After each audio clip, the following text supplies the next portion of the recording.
Hello again, welcome to our series from our beautiful garden ahead of the 2017 election. What are the facts on the big issues? What shouldn't you believe? What is happening this time in healthcare, another one of the biggest issues in the UK. And starting this time with the main policies of all the political parties and what impact they'll have on us maybe. Are they healthy or do they need a bit of intensive care? Now, nurses' salaries range from £22,000 to £34,000 a year. Doctors get more, especially when they're consultants.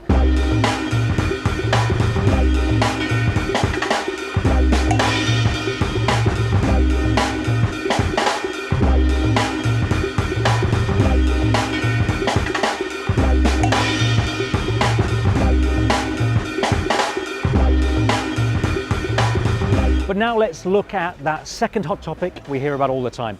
Is the NHS being put into private hands? Well, first, the Conservatives say that about 6% of all the healthcare work offered up to public and private bidders every few years goes into private suppliers, making a profit, as all companies need to.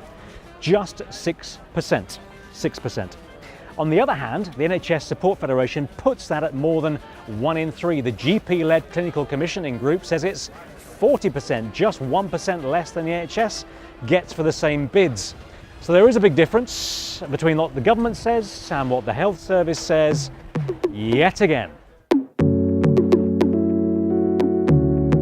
The Conservatives, well, let's start with that big story, social care. They want us to pay for more of our care in old age, down to an allowance of £100,000, including the price of our home. Now, the family obviously would have to pay for that after we die, but you'll have heard by now, after that public outcry, that they've decided to cap the total that we pay.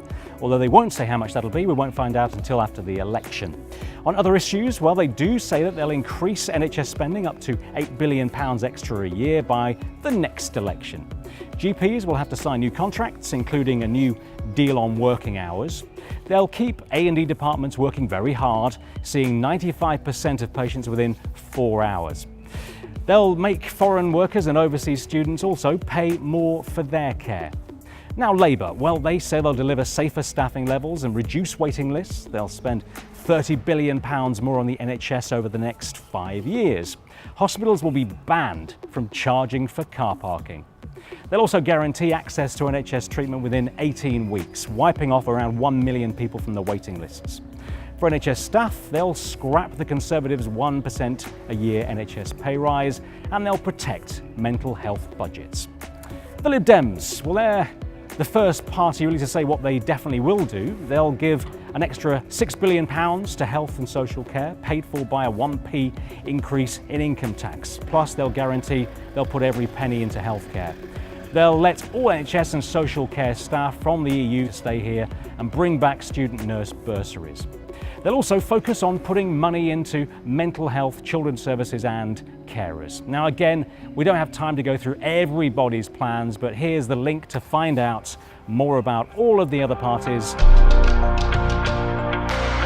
So what does all of this mean? Well, really, in many ways, the differences come down to 3 things. The amount of money they're promising to spend on the health service as a whole, whether they're talking about doing it now or just before the end of the next Parliament, and 3, private versus public.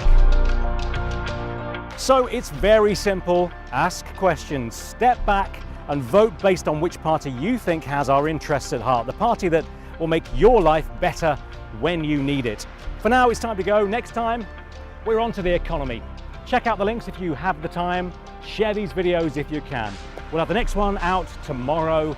And as always, we'll make them all available here and let you know when the next one is available for your expert piece of cross-examination. Until then, we'll see you soon from Parliament. Take care. Good luck.